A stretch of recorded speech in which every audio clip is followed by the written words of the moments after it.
ahead and begin. I want to welcome everybody to the Education and Youth Committee. As we begin, I'll ask Senator Anavitarte if he'll lead us in a word of prayer. Thank you, Mr. Chairman. Bow our heads. Dear Lord, thank you for being over us today, watching over us today as we deliberate the people of Georgia's business. Hedge of protection around all of us in this room as we discuss these issues and leave this Capitol and head to our respective homes. Pray over our families and going forward. Amen. Amen. Thank you. All right. We have two bills on the calendar that we've already had hearings on. That's Senate Bill 106 and Senate Bill 240. Then we have a new bill that we're taking up, Senate Bill 266. And we will do it in that order. So we're waiting. Senator Davenport. Okay. Oh, there. You're sitting over there. I was looking for you sitting at the table. Senator Davenport, if you'll go ahead and bring us up to speed on Senate Bill 106. Thank you very much, Mr. Chairman, and good morning to the committee. I think we have this worked out. We're looking again at Senate Bill 106, and we're working off the substitute LC 4904948S. Yes. And this bill relates to the multi-tier system of supports prior to suspension or expulsion for certain students. And we reduced it down from pre-K to 12th grade to pre-K to the 8th grade, which includes elementary school and middle school students. For suspension for more than 5 days or consecutive or cumulative days, and then the definition of wraparound services. And what's different in this is that it is not required. Let me just say that my mother taught 38 years in public schools, my sister 34, have a kind of background in education, but I have not taught one day. But please know that I appreciate teachers.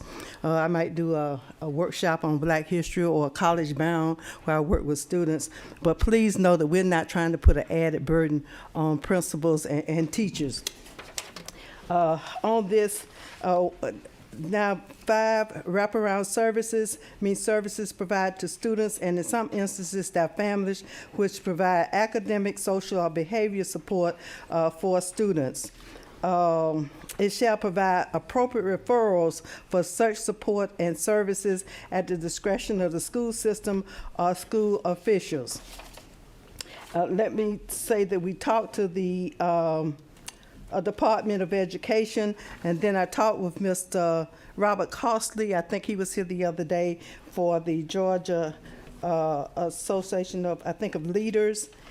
And then we talked with the Georgia School Board Association, and we were trying to get a consensus there so we could get this bill passed. I think that what we've done, I've talked to legal counsel, and I think what we've done, since there's not a requirement to have this done, but school systems may do it, that we should have a consensus now. Are there any questions, Mr.? Any questions from the committee? Senator Jackson. Thank you, Mr. Chairman. Senator Davenport, I want to thank you for bringing this bill forward. I'm looking at line 38 that says provide parents with a resource list of services. And I think that's a good idea, but where do the parents pick up that list of resource services from? Well, I think most of the school systems have a wraparound services coordinator. Okay. And that person would do that if it's available. Okay. I think that's how we have that listed, if it's available. All right. Thank you, Madam.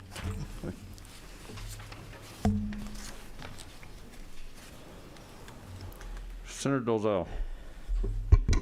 Thank you, Mr. Chairman. Thank you, Senator, for bringing this bill, and thank you for the work you've done on it since we last met. Okay. Can you, I've got 2 questions. Can you clarify for me, and I'm glad to hear that this is becoming a may, not a shall. Yes. Is that, where is that captured?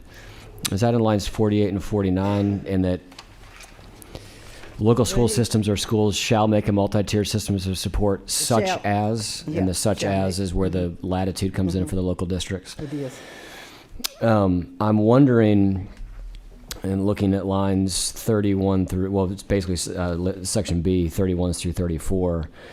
I'm a little bit nervous about the including but not limited to on line 32, and I'm wondering if that should be such as, because I think that you would find it acceptable if I think that there's 5 things listed here.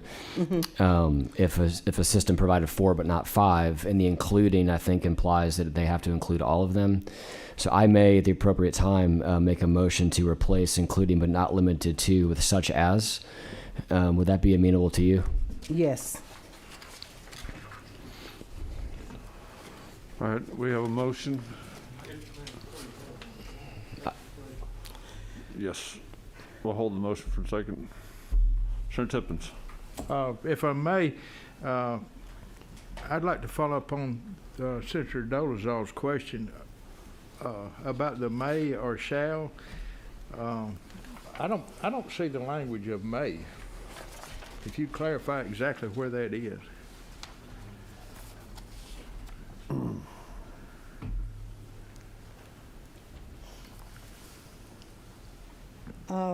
This looks to me like it's mandated. Well, no, it's not mandated. It's unmandated. Senator Dolezal. If I may, Mr. Chairman, Senator Tippins, if I'm reading this correctly, if you look at lines 48 and 49, local school systems shall make a multi-tiered system of supports, which is what we have now, such as response to intervention and wraparound services. So I believe the such as makes the response to intervention and wraparound services open-ended for definition. If I'm reading that correctly, that's the intent of where I'd like to be with this bill, and I'm hopeful that that's what, and maybe the smarter folks in the room can help me make sure that that's accurate. But I think the such as precludes the mandate. But if you're seeing something different, please let me know, because I want to make sure we get that right. Well, the problem I have with it is because wraparound services are clearly defined through lines 25 through 47. It may be such as, but I still think it's a shall. And I don't want to require of schools services that are beyond their resources to be able to deliver. I understand what you're saying, Senator Tippins. When I talked to legal counsel, they told me that language such as would be appropriate. Now, who is there?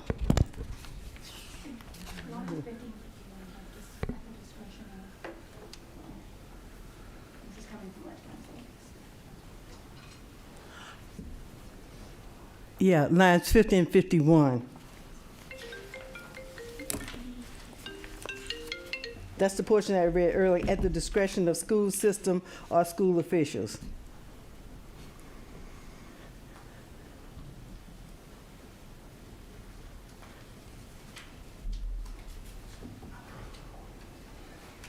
Does that answer? To me, that looks like a very narrow subsection in and of itself. Let me ask that counsel.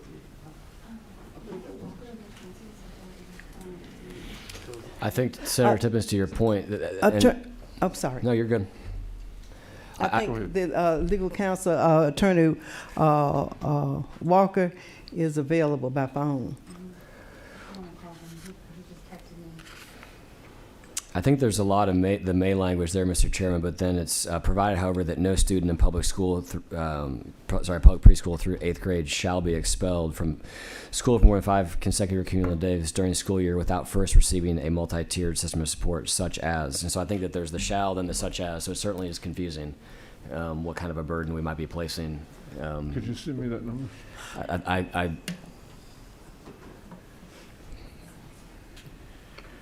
It looks to me like what we have is a metric for what the services need to encompass.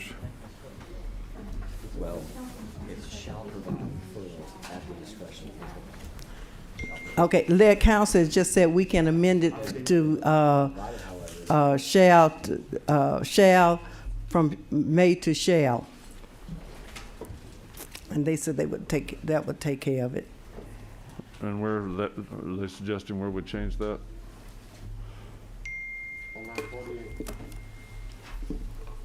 On line 48.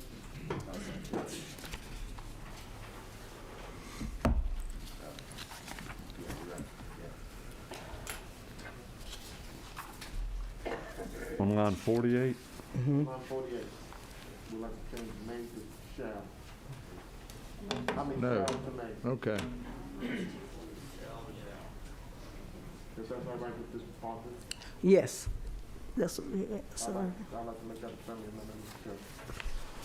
Okay, so we're going to be making two changes? Line 32 as well? This, where you had the, but not limited to, you've changed that to such as. And then also on line 48, change shall to may. Is that my understanding of the motion? Okay. May.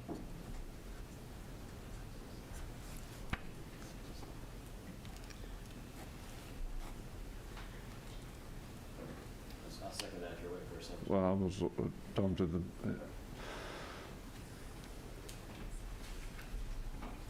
who's making, who made the motion? Okay, is that what your motion is you're changing? My motion, Mr. Chairman, is on line 48. Change the word shall to may. Okay, so we're not going to change 32. Well, you're gonna change 32 as well, I think, aren't you? Were you changing 32 as well? Mr. Mike? Because you, I'll second his motion as stated. okay. So we have a motion and a second. Any discussion? All those in favor of the motion, raise your hand. 1, 2, 3, 4, 5, 6, 7. Those opposed? To 1. All right, so now we are working on as substitute as amended. And Senator Dolezal, do you have a question? If I could be recognized for a motion, for an amendment. You sure may. Mr. Chairman, I move that we strike on lines 32, including but not limited to, and replace it with such as.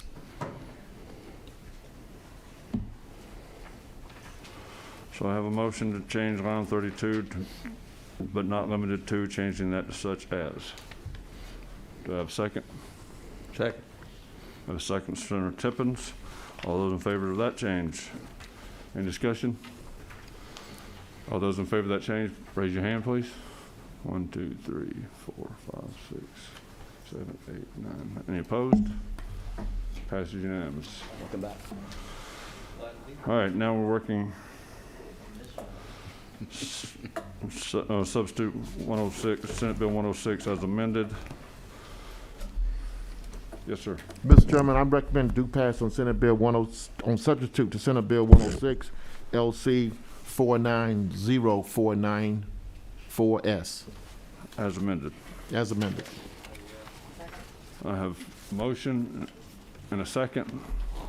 All those in favor, raise your hand. 1, 2, 3, 4.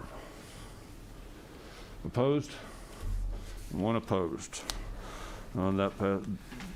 That do pass as amended. Senate Bill 106, LC 490494S. All right. Now we'll move on to, Thank you very much, Mr. Chairman. you're very welcome. Senate Bill 240, the Senator Harrell's bill. We had a discussion on this last week, or earlier this week. Senator Harrell, would you come forward and bring us what you've changed?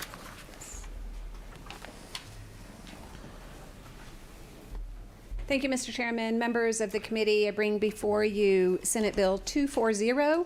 That would be LC number 4904876. This is the bill that has to do with establishing a civics program for high school seniors to teach them about elections, Hold on how just a they second. work. We have a different LC. What we're working off is LC, the substitute 240, which is LC 4904887S. What did I say? You said 4904886. I think I'll that's, put on my glasses. All right. just to be clear, we're working Else- off of LC 4904887S. LC 4904887S. Correct? Is that a match? That's good. Okay, very good. This is election education for high school seniors. I was able to meet with both the Department of Education as well as the Secretary of State's office, and came up with some ideas for changes which are reflected in this substitute.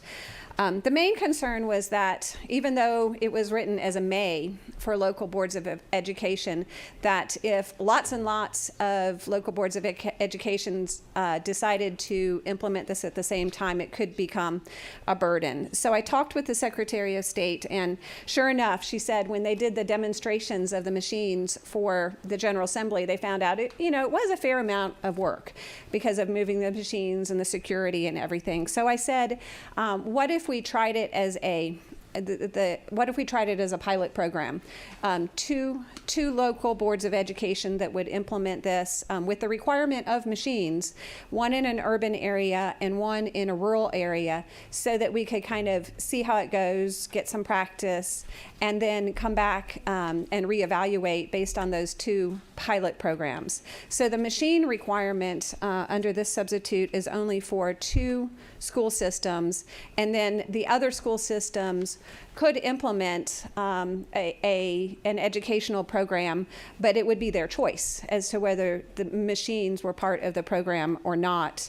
The word demonstration could mean you could have a video if you don't have the actual machines, or you could have a PowerPoint demonstration. So that is the major change. Then there's clarification based on Senator Dolezal's, is that right? Dolezal. Now I can't see because, Dolezal.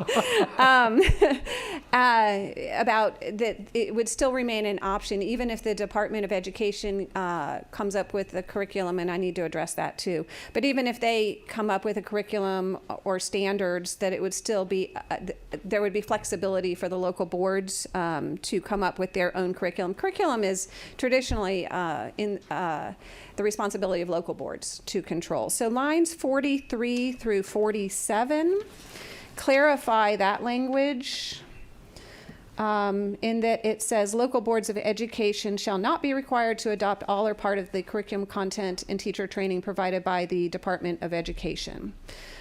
So that clarifies that concern. And then just to a small amendment that I might ask, that I ask to be made, would be a suggestion from the Department of Education, which doesn't really like to think of itself as a curriculum writer. They're standard writers. They write standards. Again, local school boards are the curriculum developers. So they asked that in line 42, that curriculum content be struck and that the word standards be inserted thereof. So if there would be somebody who would be willing to make that amendment, the Department of Education would be pleased. To change on line 42, curriculum content. Yes, and actually I see it in another place too.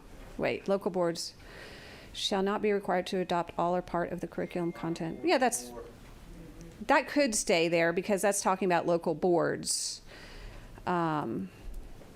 Or it could be, that probably needs to stay the same. It's really just line 42.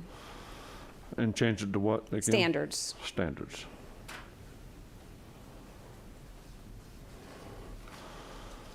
All right, and that's coming from who? The Department of Education? Yes. All right. Do you think it needs to be both? Okay, so if whoever makes that amendment could include also striking curriculum content from line 44 and insert standards, adopt all or part of the standards and teaching, insert standards there. Okay, and we have a question from Senator Dolzall. Thank you, Mr. Chairman. Thank you, Senator Harrell, for bringing this back with some great adjustments. I did have a question relative to the February 1st date in line 29. That's essentially 3 weeks into the second semester. I'm assuming your intent there is that you want to get the report back while we're in session. Correct. To come before this committee. I'm wondering if that, I don't know the best solution there, but we're essentially then only allowing them to stand up these pilot programs for all intents and purposes in the fall semester or in the first 2 weeks of the spring semester. I'm curious if you have any thoughts on that. Of course, we get these substitutes and there's no time to go back and make lots of changes before bringing it to committee. And I'll be honest, I had the same reaction, that I thought that was a little quick, because that means the pilot programs would have to be implemented and they would have to occur in the fall, and then the evaluation by February. So I thought that, especially with the pandemic and the uncertainty about face-to-face instructions, I thought that was a little bit of a quick turnaround as well. So I would be interested in the committee's feedback on the timetable, because one of these would be an urban district. So, if you can imagine, that could be DeKalb or Cobb County. That's a pretty big undertaking. So yes, I would be interested in feedback from the committee on the timetable of implementation. If anybody has any suggestions. I mean, I just wonder if we want to change that to upon completion of the pilot. We could do that. It does say 2021 to 2022 school year, so that would allow for the program to be carried out in the spring semester. Right. Yeah. I like that language, if you'd like to offer it. Changing which line now? On line 29, Mr. Chairman, if I would be recognized for a motion, I would make a motion to strike no later than February 1, 2022, and replace it with upon completion of the pilot.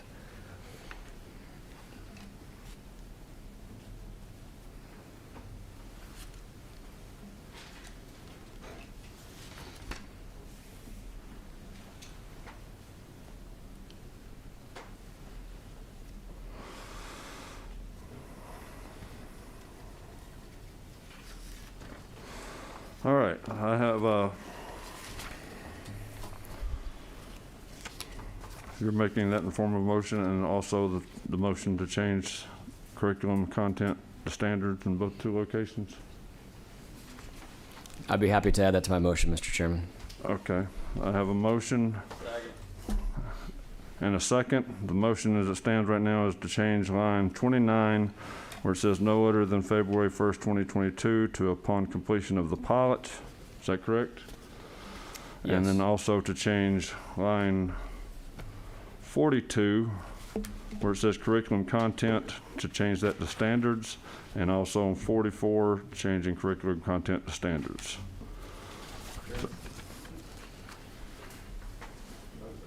Okay. Comment on that. I could direct this to the author and Senator Dolezal. I sort of feel like it would be better and add more certainty to the Secretary of State's office if we actually did put a date in there, because upon completion is still pretty open. What would you say to having the report due like October 1? Because then that would give time for the committee or, the author to assess the situation before we go back into session, like October 1 or even November 1, although that starts getting, I think that might just give a little more certainty to everybody. What do you think of that? What year are you talking? Of 22. 22. Yes. I think that works. If you want to do a substitute motion for that, I think that's Yeah, great. if you guys think, I think it would be a little more precise. yes, I'd offer that as a substitute for the February 1st. Make it October 1st. So just changing February 1st to October 1st. All right, I have a motion, Senator Tippins. Senator Harrell, currently, do we require a course in government to graduate? We do. Are you sure? There is, like my kids took 9th grade civics. It was one semester. That I believe was a requirement. My concern is that we're creating it's not mandated obviously, but it looks to me like it's well on the way to becoming that. It looks to me like we're creating a mandated course. I know at one time government was a senior course, an 11th or 12th grade course. I'm not sure how relevant a civics course in 9th grade is. And this may be not even part of this discussion. I personally think that it is. And I'm not opposing the amendment because I do think that voting and civic responsibility is a part of our civic responsibility. But I do think that a course in general government at a more appropriate time than 9th grade would actually fulfill the needs of people to be more cognizant of the governmental process. My preference would be to mandate a government requirement in 11th or 12th grade, and how elections work be a part of that mandated course. Without a doubt, because I think government ought to be mandated, but I don't think it's a 9th grade level. I mean, in terms of what it means in the fabric of our society, it's much more important than a 9th grade prep course that you have to check off. Because I think the content needs to be much deeper than what it currently is in civics. We have far too many people that are, I don't say this negatively, they're just ignorant about how government operates because they really do not understand the function of government. And election responsibility is part of it. So I'm speaking in opposition to the bill just because I think it's in the wrong place at the wrong time. I don't know that we need a single credit course that's mandated solely on elections because I don't think there's that much content in it to take up a full course. I do think an expansive course in government would be more appropriate, and I would support that wholeheartedly. May I address that, Mr. Chairman? Yes, you may. I agree with you totally.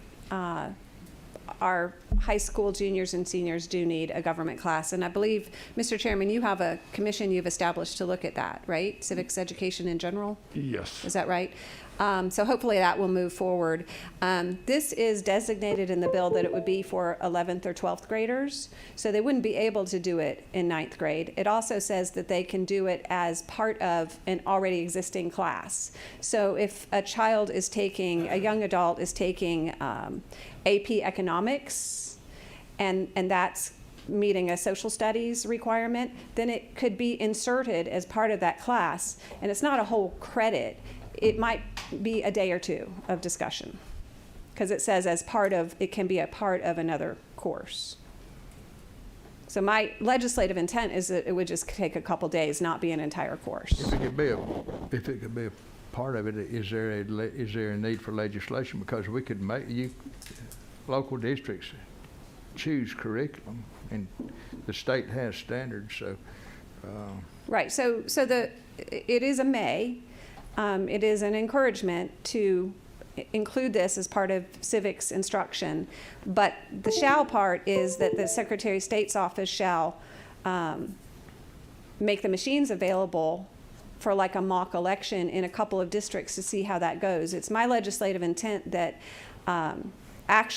kids actually being able to touch and use the machines is going to help them reduce intimidation into the voting process that they sometimes feel. Teach them things like that they don't have to vote in every single election because they go in on that touch screen computer system and they think they have to answer every question just like they do on the SAT. So teach them things like if you have an election come up on the screen that you're not aware of, you can skip it.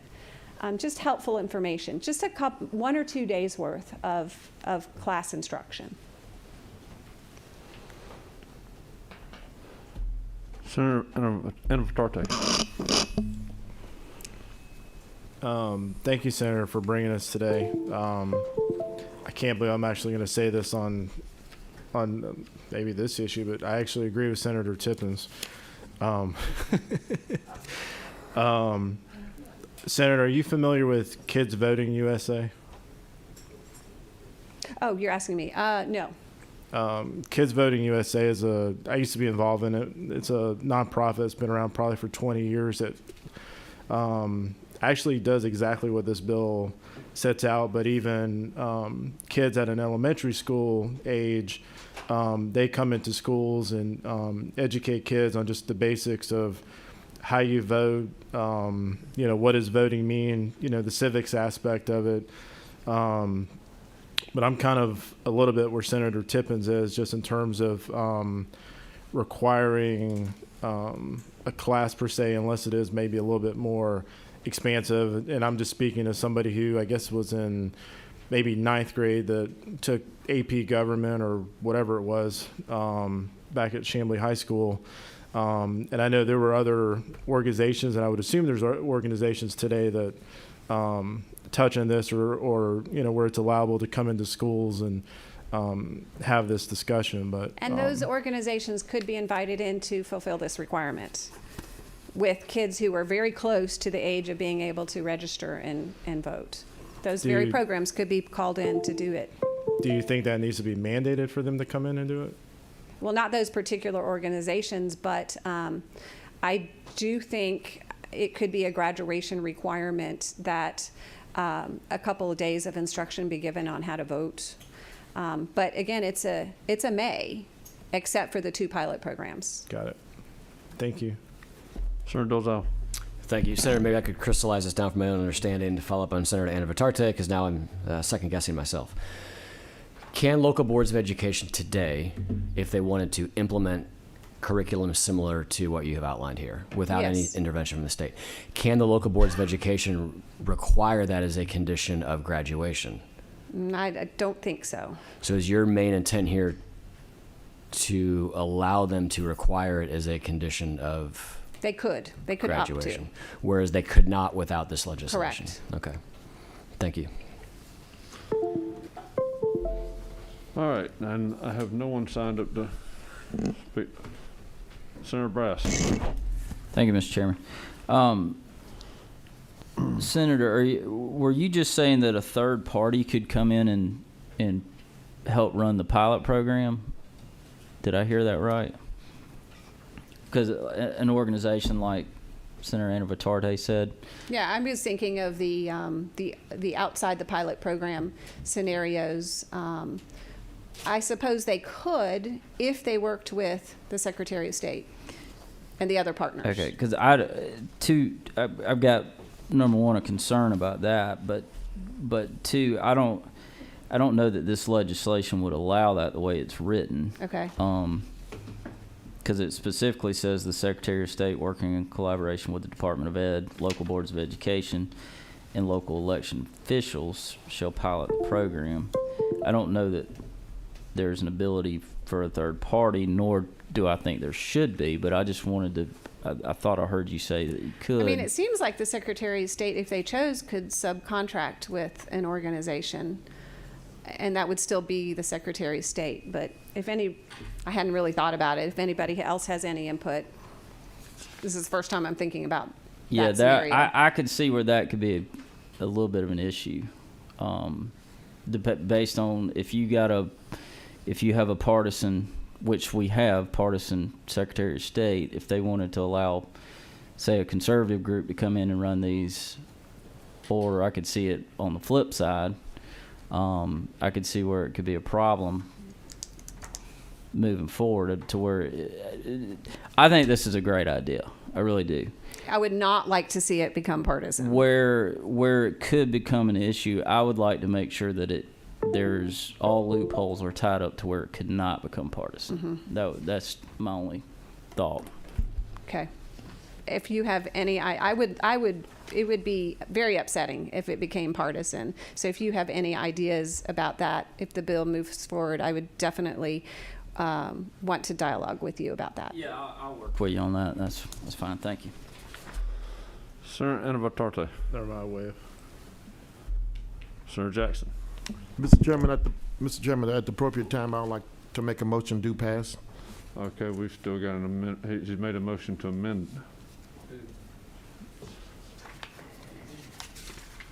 Well, it's the substitute motion now from Senator Parent, right? Well, you made a motion, but it was not seconded yet. So you can still change your motion before.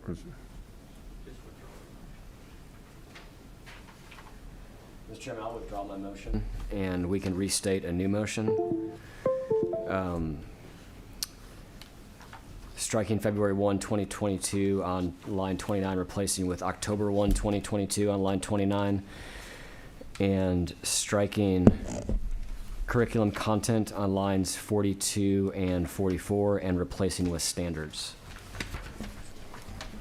All right, I have a motion. Do I have a second? Second. Any discussion? All those in favor of the motion, raise your hand. 1, 2, 3, 4, 5, 6. Those opposed? We have 1. Okay, so now we have a new substitute on Senate Bill 240 as amended.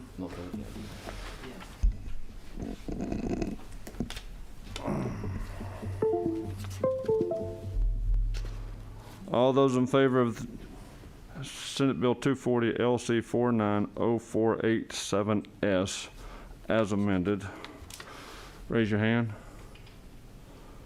1, 2, 3, 4, 5. Those opposed? 1, 2, 3, 4.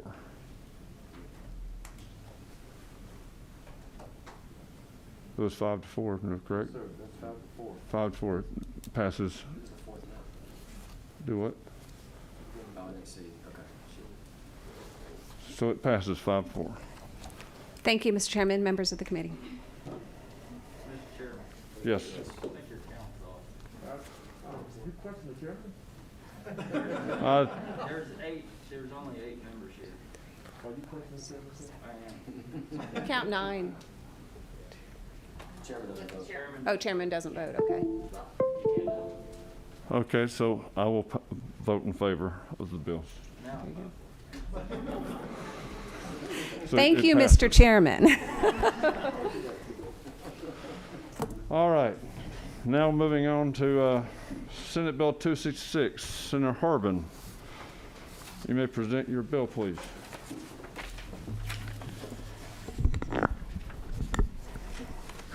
Thank you, Mr. Chairman and members of the committee. As I am presenting today to you SB 266, Save Girls Sports Act. You'll be working. I've been training to be a championships. Okay. That was not me. I'll be working from LC 280165S. There is a substitute on that that it should be in your file folders, I believe, from that standpoint. Excuse me. We have a different number. Excuse me, changed on me. LC 280290S. That's what we have. Thank you. Good. They changed on my numbers. As the father of 6 kids and 10 grandkids thus far, I've seen a lot. I believe that God made man, took one look, said, I can do better than that, and he created woman. And I don't think there's many of us men that would argue with that fact. Sports is an important part of a child's development. A good athletic program builds a child's mind, builds their body, teaching them the importance of skills such as work ethic, interpersonal communications. It's important that we create a level playing ground that allows every young person to fairly compete. Unfortunately, boys have certain biological advantages when it comes to sports. That makes it impossible for competition to be fair if both genders are competing in the same sport. For instance, there are over 1,400 male athletes who have run the mile in under 4 minutes. To date, no woman has yet accomplished this. Forcing girls to play against biological males limits the ability of young women in the state of Georgia to win competitions, receive scholarships, and to achieve the highest levels of success in their sports. Senate Bill 266 protects the level playing field. This legislation states that public schools and private schools choosing to compete athletically against public schools must only allow biological females to compete in girls' sports.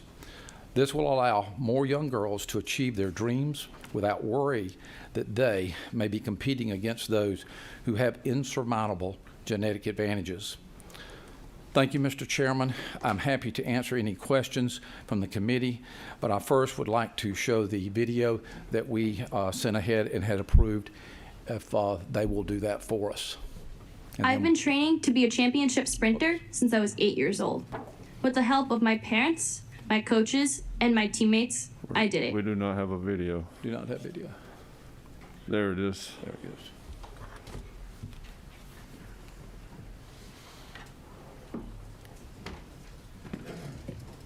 By sophomore year of high school, in 2018, I was one of the top 5 female high school sprinters in Connecticut.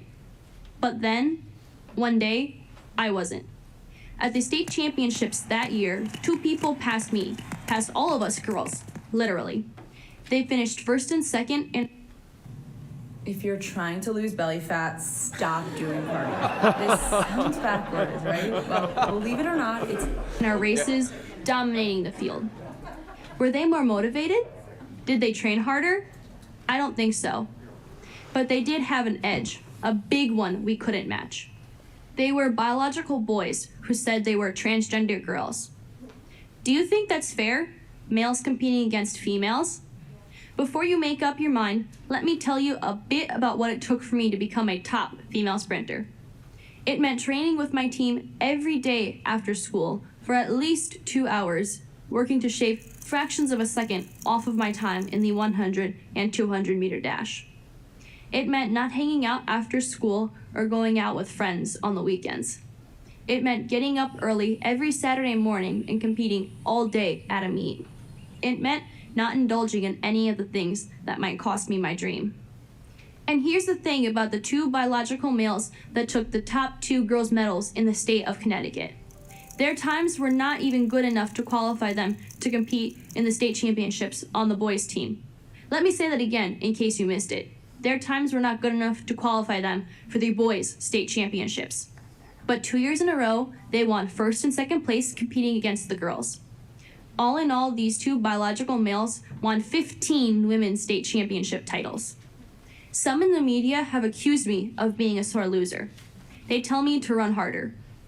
But the biological changes that males go through during puberty are so significant, they gain an insurmountable advantage in strength and in speed. That's why boys always competed against boys and girls against girls. U.S. runner Allison Felix is an inspiration to me. She's the fastest female sprinter in the world. Her lifetime best for the 400 meters is 49.26 seconds. But based on 2018 data, nearly 300 high school boys in the U.S. alone could beat that record.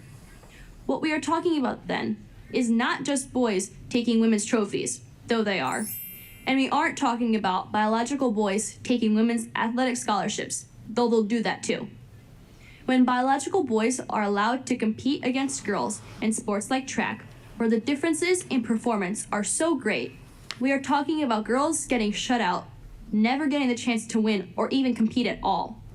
When 2 biological boys took the first and second place spots against me in the 2019 Indoor State Championship, I lost the opportunity to participate at the New England Championships. I lost the chance to be scouted by top coaches, possibly even to win scholarships. Right now, biological boys are being allowed to set records on the girls' team, deleting girls' records, erasing the achievements of actual girls, and setting a standard probably no girl can meet, no matter how much she trains or how hard she tries. The reason that we have girls' sports in the first place is to give female athletes with talent, hard work, and dedication an equal opportunity to shine and be recognized. But girls will never have that opportunity if they are forced to compete with biological boys in sports like track and field, softball, volleyball, or basketball. Women fought too hard for too long so girls like me can have the opportunity to compete on a level playing field. Maybe worst of all, when girls try to object, we point out the truth that biological differences in strength and speed between boys and girls are massive and real, we're called bigots. Administrators, teachers, coaches, and other students tell us to just keep quiet and take it. We are told a girl's place is to be seen and not heard. Well, we won't be silenced. We are fighting back. With 2 other top female runners in Connecticut, I have filed a federal lawsuit under Title IX to protect the rights of women and girls to a fair competition on a level playing field. Please don't turn your backs on us, America. This isn't about gender identity. It's about fair play. I'm Selena Soul for Prager University. This video was sponsored by Alliance Defending Freedom. Thank you for watching this video. To keep PragerU videos free, please consider making a tax-deductible donation. Mr. Chairman, I will not talk about belly fat, okay?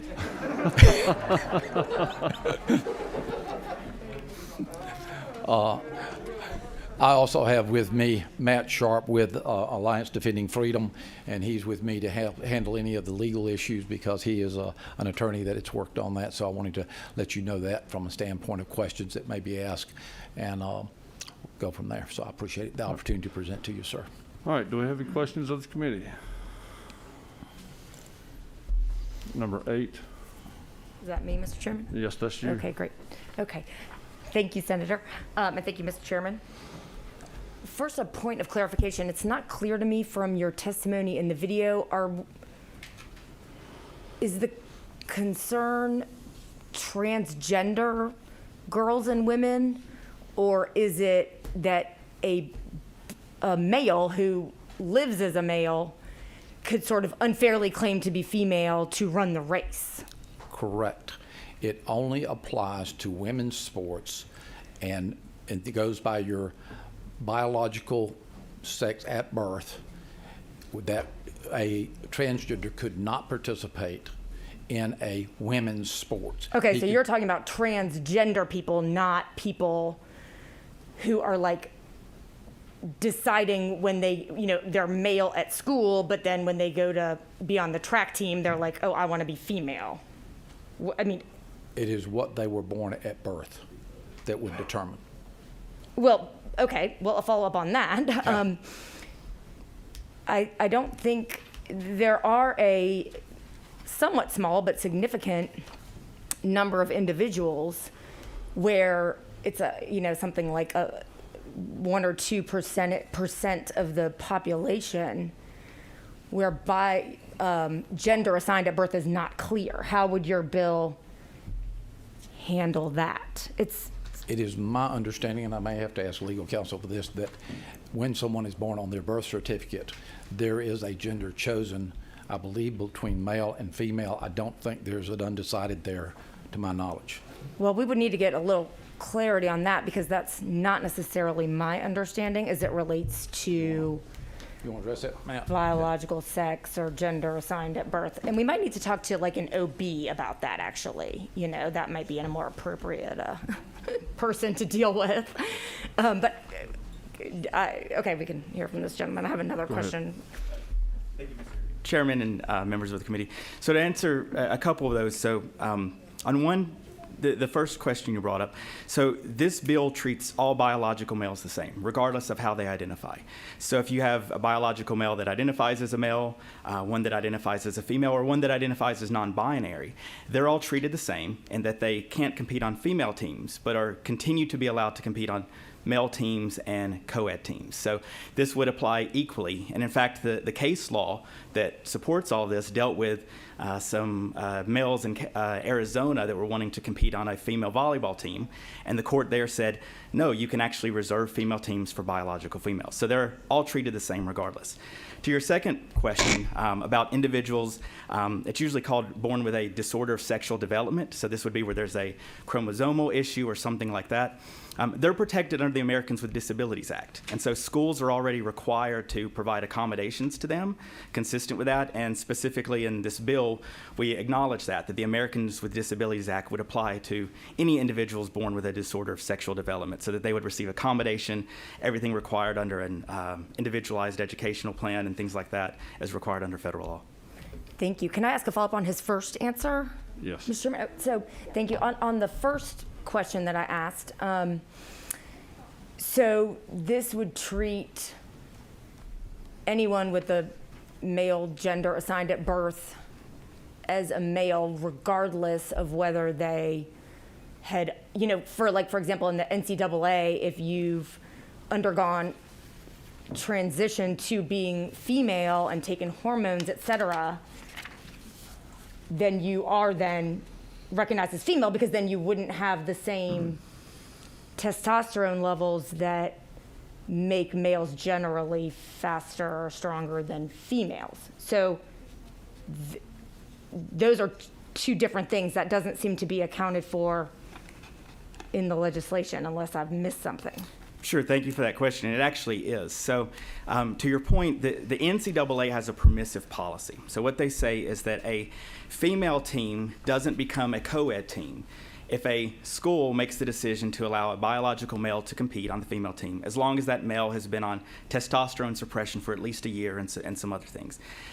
So that is not a mandatory policy. Schools set their own under the NCAA.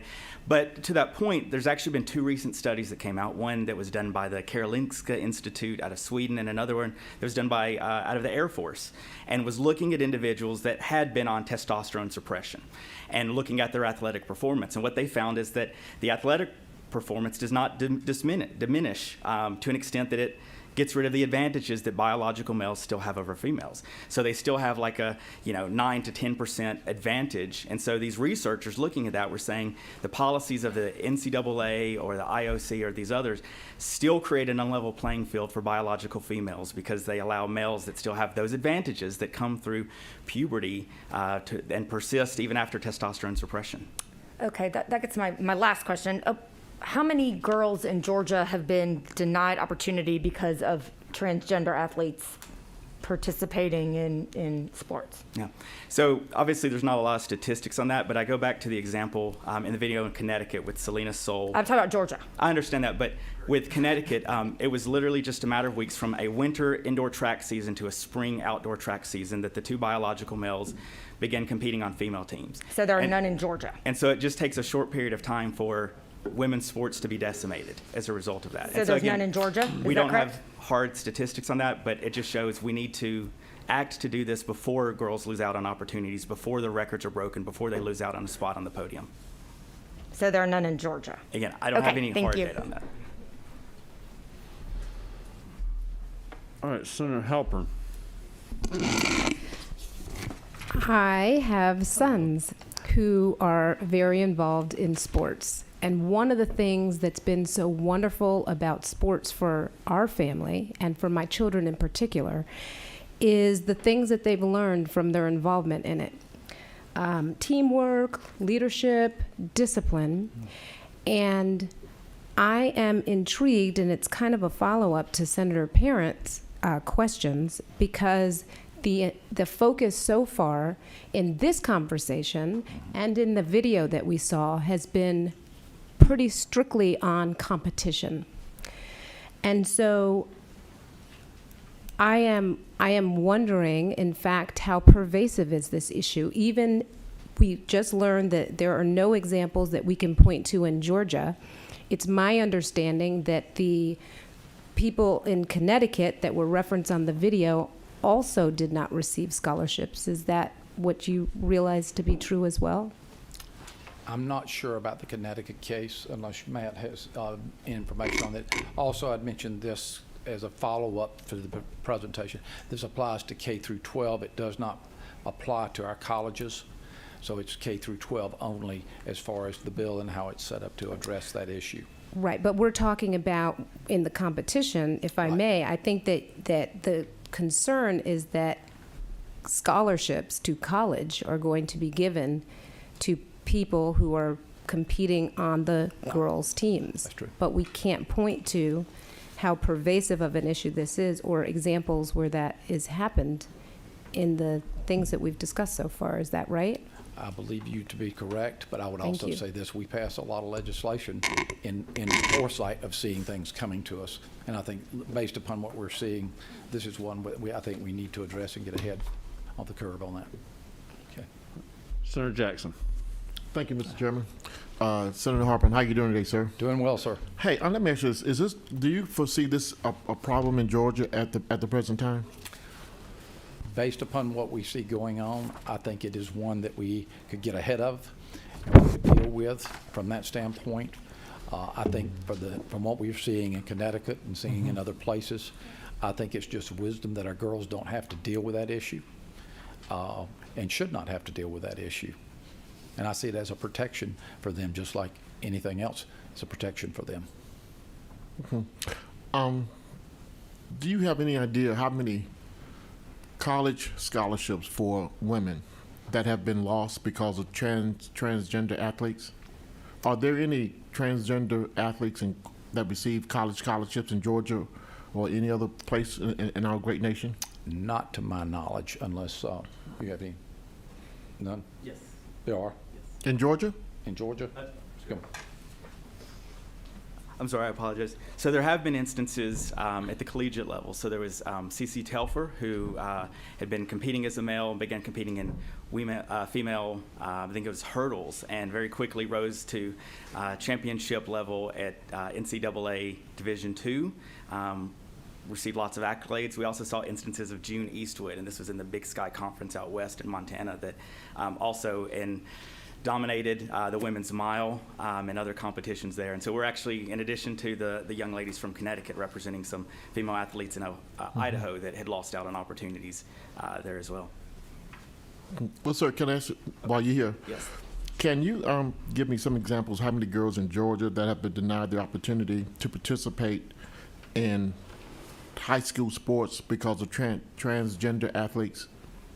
Thank you, Senator. And again, I unfortunately don't have hard data on that, but the concern, as Senator Harbin brought up, was it was just a matter of weeks in Connecticut for the two biological males to begin competing and winning. And I think the concern we have is to tell a young girl, sorry, you're going to have to lose. You're going to have to maybe lose a spot on a team, lose a championship, lose an opportunity to succeed before we're going to take action. I think the wiser course of action is knowing that this is happening in other parts of the country, to make clear that we matter, or that women's sports matters to us, and we want to preserve those opportunities that matter, not just in high school, not just in college, but throughout life. I know there was a thing from Inc. magazine that did a survey of women CEOs and executives, found that 94% of them had participated in sports, and talked about the leadership skills, the things that they developed as a result. And I think that's part of what we're preserving, is those opportunities and the benefits that sports does have lifelong for women. And so even a single girl losing a spot on a team can have some of those lifelong consequences that we're trying to avoid. Yes, sir, I understand. I have 4 children also, and they all have participated in high school sports. In fact, my son is a football player in college right now. But my youngest son is 17, senior in high school. And I had to tell him, and he runs the 300 hurdles, and pretty good at that. But I tell him that he's not being challenged by the person on his right or to his left. He's been challenged by that clock, and it's the time that he set on that clock depends on whether or not he's going to get a college scholarship or not. Whether somebody runs ahead of him or he beats somebody by a millisecond, but he needs the time, because college coaches look at the clock and look at the time, because when they give a boy scholarship or a girl scholarship, they look at that clock and not what where they finish in what particular race. And I completely agree with that. And I think that's part of the concern. And so going to, for example, with the athletes in Connecticut, when recruiters are looking at those, they are looking at the time. And so if you have these two biological males that are breaking new records, setting new boundaries that these female athletes can never achieve, the concern is who's the recruiter looking at? They're not looking at the girls. They're looking at those top times that have now been captured by two males. But you just said those transgender athletes aren't receiving college scholarships, though. Oh, I don't have any You don't see information them in about college, though. Well, I do believe they are. Like I said, we do know that there are athletes competing in college and again, setting records, CC Telfer and others that are doing incredible athletic accomplishments and that they should be applauded for, but they shouldn't be doing those on the female team. They ought to have those opportunities on the male team to compete and show their talents there, consistent with their biological sex. Isn't it true that the Olympics have set regulations for transgender athletes and who could run as a boy and who could run as a girl? And aren't those stipulations already set in rules? They are, but that's part of what those two studies I brought out was emphasizing that these are not fair policies. That is, we're actually getting the science to look at, does testosterone suppression, whether it's a year or 2 years, take away the advantages that biological males have over female athletes? And the studies are showing no, that they don't, that these males are still going to be stronger and faster and have these other advantages, which is why I know there's a lot of voices speaking out, even radical feminists and others saying, look, these are bad policies, these undermine women's rights, these undermine fairness, whether it's at the Olympics or even in K through 12 level here in Georgia. But you don't see a problem in Georgia at this point? Again, we don't want the problem to happen. We don't want a single female's record to be broken by a biological male here in the state. Thank you, sir. Thank you. Thank you. Okay, This is not. Thank you, Mr. Chairman. Sir, I missed your name and organization. I apologize. Could you repeat those for me? Sure. My name is Matt Sharp. I'm senior counsel with Alliance Defending Freedom. We're the law firm that's representing Selena Soul and the other athletes in Connecticut, in Idaho as well. Thank you. Thanks. any other questions from the committee? All right, we have several people that signed up to speak to this bill. Due to the limited time, I'm going to be very limited in the time given to you at the podium, so I just ask you to come up and be very brief in your statements because we've got many people to sign up. And so, Carolyn. Holko, H-O-L-K-O? Yes, I believe that's what that is. If you'd like to come up, please. Please It's be okay. brief. I know it's a strange Slavic last name with a lot of unnecessary consonants. So first off, I would like to open my remarks by saying that trans girls are girls. The phrase biological male that has been thrown around by some of you is disgusting and transphobic. So if we could just acknowledge that trans people of all genders have a right to exist, a right to participate in our society, and not be discriminated against. Fundamentally, this bill is a solution looking for a problem. The numbers of elite athletes are already very small. Sitting behind, can you please, if you're going to have a seat, I can just have one. I can't have you stand up there taking videos. That's okay. Go ahead. So this bill it makes absolutely no sense. First off, in the language of the bill, it on lines 42 to 44, I think it says that gender shall be defined as biological sex. Well, unfortunately, that is not what those words mean. Sex and gender are two separate things according to science and reality. So trying to make this conflation just so that you can further this bizarre agenda that is, I repeat, 100% not an issue in the state of Georgia, in elite sports, or anywhere in the world. And as the gentleman referenced, the International Olympic Committee has extensive resources on having trans athletes participate fairly in the category that corresponds with their lived gender. We're not talking about the dude who's not good enough to play on the boys team, so like it's some kind of 80s madcap comedy, dresses up like a girl and puts on some bad lipstick and saves the team. That's not what's happening here. Trans girls are girls and as such should be allowed to participate in girls' sports. And the title of this bill being Save Girls Sports is offensive and disgusting. Okay. I hope that you don't allow this out of committee. I can guarantee you that it will be litigated and it will not end with legal discrimination against trans girls being allowed. Thank you. Have a good day. Thank you. Next, we'll have Rowan Beam from American Foundation for Suicide Prevention.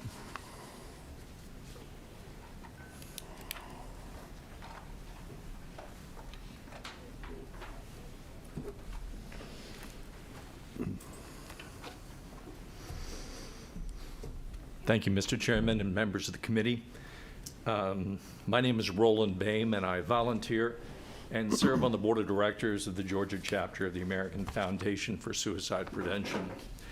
Our mission is to save lives and to bring hope to those who are affected by suicide. AFSP Georgia arises in opposition to SB 266. Our opposition stems from the high rates of suicidality, which includes deaths, attempts, and ideations among all of our students here in Georgia, and especially among our transgender youth. According to the Georgia Student Health Survey, approximately 1 in 20 of Georgia's 6th through 12th grade students attempted suicide one time at least in the last 12 months. 1 in 20, more than 1 in every classroom. For transgender students, the CDC reports that that number is 1 in 3 who attempted suicide. The connection between suicidality and sports participation is that sports participation provides students with opportunities to develop a sense of belonging, connectedness, and contribution. Social support and connection are key protective factors against suicide. Positive and supportive social relationships like those found in sports teams help buffer the effects of suicide risk factors in people's lives. Bullying is a significant risk factor for suicide, and 35% of transgender students experience bullying at school. Bullying is unwanted, aggressive behavior that involves a power imbalance and is repeated or has the potential to be repeated. SB 266, if it were to be enacted, would establish state-sanctioned bullying of some of our most vulnerable citizens. Bullying is cowardly. Let's let all our children play. Thank you. Thank you. Next, Virginia Galloway from Faith and Freedom Coalition. And I'll just remind everyone, please be brief in your, we are running on a time limit.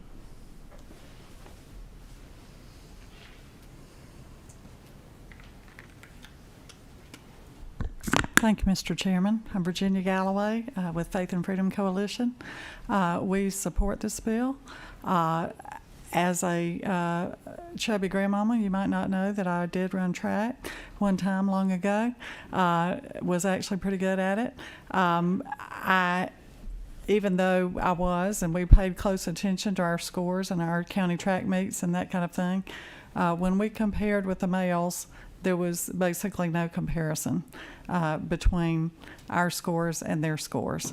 I'm super concerned that we would put our girls in Georgia at risk of losing scholarships by not handling this in a timely manner, since it is already going on in other places, and it would certainly just be a matter of time before it was going on here. I would say, yes, you are competing against the clock, but you are also competing against each other, and that is just the reality of it. Based on reality, I would say we need to pass this bill and protect sports for women. Thank you. Thank you. Shannon Clausen from Georgia Equality. Thank you, and I would like to pass out some informational packets if that's okay. Just leave them on the table and we'll get them on the way out, WH. Thank you very much. I am here to speak against SB 266, which could significantly harm the economic and athletic futures of Georgia. This bill clearly violates the NCAA gender inclusion policy from 2011 and the anti-discrimination policy adopted in 2016. In the next 5 years, Georgia is scheduled to host 15 NCAA championships in Valdosta, Athens, and Gainesville, in addition to Atlanta. Passage of this bill could result in the withdrawal of those championships. In a similar situation, trans-discriminatory legislation in North Carolina cost that state an estimated $600 million in lost revenue, caused the NCAA and ACC to remove 14 championships, and eventually cost the Republican governor his seat. Moreover, the city of Atlanta is currently bidding to host the 2026 FIFA World Cup games. These games represent a significant financial investment in Georgia, and legislation like SB 266 is in direct conflict to FIFA's human rights policy. Why are we risking real athletic and economic opportunity on an issue that has not been a problem in Georgia thus far? In the report Fair Play, researchers found that more than 6.8 million high school students live in 16 states that already have fully inclusive transgender sports policies. Millions of students are already able to play alongside transgender students, some since 2008, and girls' sports participation has not suffered as a result. Despite the complaints of the cisgender girls in the video who did receive scholarships and are doing well, while Andrea and Terry, the transgender students, have stopped competing because of bullying and stigma. This bill also does not address transgender girls who never go through male puberty and never achieve genetic advantage. Contrary to its intent, this bill would actually harm cisgender girls and intersex children. According to the Intersex Society of North America, approximately 1 in 1,500 children are born with ambiguous sex characteristics. This is a very private medical condition that would have to be disclosed if a complaint is made. A complaint could also be made against girls that don't match gender stereotypes. Calling into question the gender of a young woman who is tall or broad-shouldered or has dark body hair is not the way to support young women in sports. I commend this body for taking an interest in girls' athletics, and I encourage legislators to introduce bills that would require schools to publicly report their Title IX compliance or advocate for increased funding for girls' sports. I encourage this committee to continue to support women in their athletic pursuits by increasing the number of young women in school sports, not isolating and banning a vulnerable group of girls that are just seeking to belong. Thank you. Thank you. Next, Mike Griffin from Georgia Baptist Mission. Thank you, Mr. Chairman and committee. My name is Mike Griffin. I'm the Public Affairs Representative of the Georgia Baptist Mission Board, and we represent over 1 million Georgians and up to 3,600 churches. And I want to say, you know, we've heard a lot about, well, it's not happening here, but in my 14 years of working down here, you do pass legislation to prepare you for things that you know is more than likely going to happen. And when you buy insurance for your house, fire insurance, you don't buy it after the fire starts. Auto insurance, you buy it before you have a wreck. So this would just simply ensure some things that we consider to be very important here. I know Georgia Baptist, we support this bill. We appreciate Senator Marty Harbin, and we support it on basically two basic perspectives. First of all, common sense perspective, and that it just makes sense that biological males should compete in sporting events against biological males, and that biological females should compete in sporting events against biological females. Just the very nature of who they are at birth puts them naturally into one of two gender categories. And then secondly, just a fairness perspective. I mean, it's simply not fair for girls to be forced to compete against those that they are physically not equal to.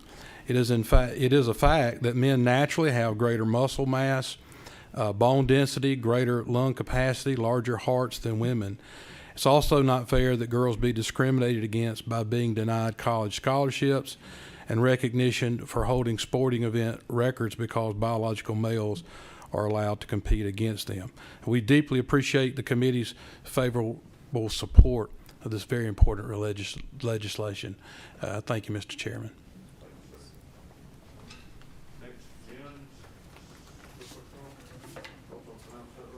You got it perfect. Good afternoon. I am the mom of a student athlete. As I dropped my 13-year-old daughter off at school a few weeks ago, she leaned into the back seat, gathered up her lacrosse equipment, and trotted toward the school building, balancing her backpack, bright pink lacrosse stick, and duffel bag.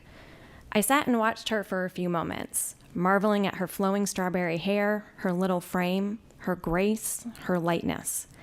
She just clears 4.5 feet, barely weighs 60 pounds. I remember those days. She is trim and lithe, toned and tiny.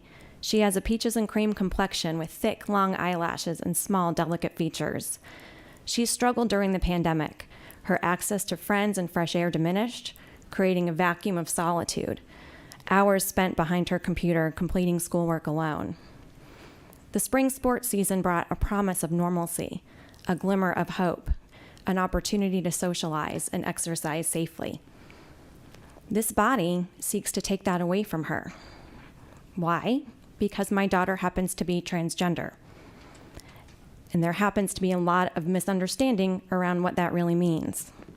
It's not dangerous for my daughter to be on the same sports team as her girlfriends. She's not taking the spot of another, more deserving girl, as if my daughter deserves less than. She's not a threat. Rather, she's a teenager that has worked for the last decade trying to help people understand who she really is. Her teammates have been her friends since preschool. Pulling her from this team of her cherished community and sending her to play with the boys would be nothing short of traumatic and cruel. I can tell you with absolute certainty that the boys' team would not be safe for many reasons. The least of which is that her petite size would be overpowered by the boys on her team, and aside from her physical safety, she would undoubtedly be heckled by players, and dare I say parents, on the sidelines, wondering what a girl is doing competing against their sons. So I'm left wondering, if she doesn't belong on the boys' team, and she doesn't belong on the girls' team, where exactly do you think she belongs? Can you tell me she belongs somewhere? Or do you think she doesn't belong anywhere? Because that is what passing this bill will tell her.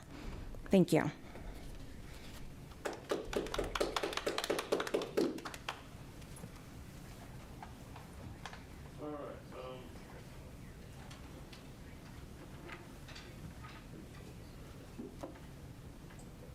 Okay, I'm just getting word that we've got to get the committee report in, so in order for these bills that we passed today to be able to move forward with the time frame before the session starts today.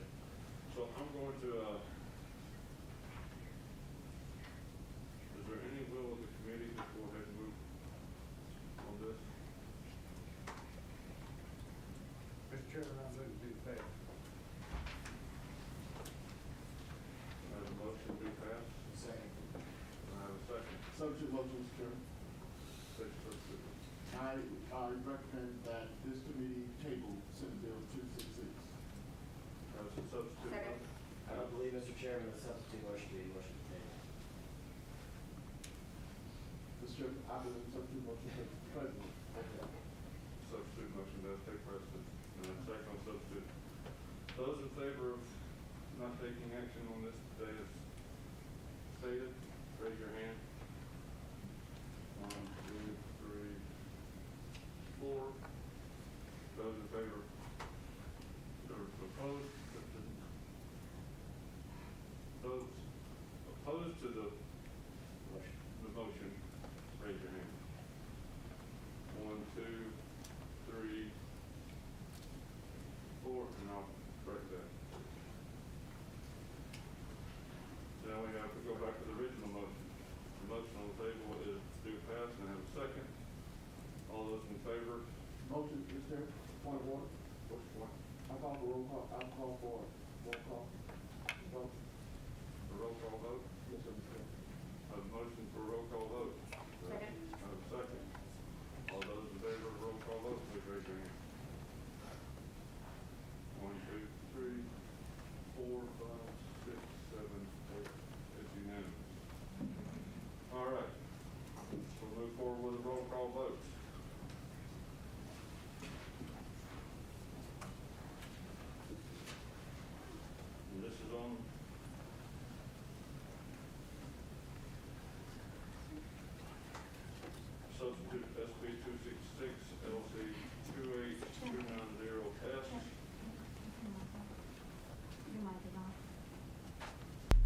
Thank you. This is on LC 280290S. Would Senator Anna Vitarte, where do you stand? Senator Sims? She was here. She's gone. Senator Brass? Aye.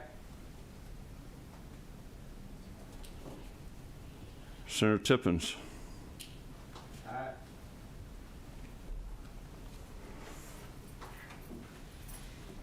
Senator Dozal?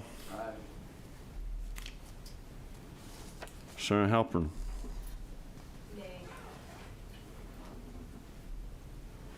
Senator Jackson? Nay. Senator McNeil?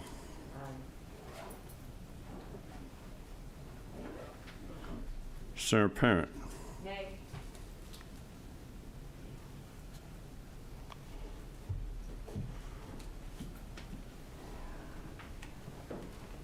I have 5 yeas and 1, 2, 3 nays.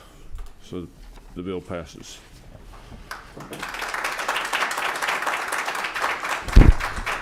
And I do apologize for the sake of time we had to get moving, so I apologize to those who did not get to testify, but we have timelines to keep. Thank you so much, and we adjourn.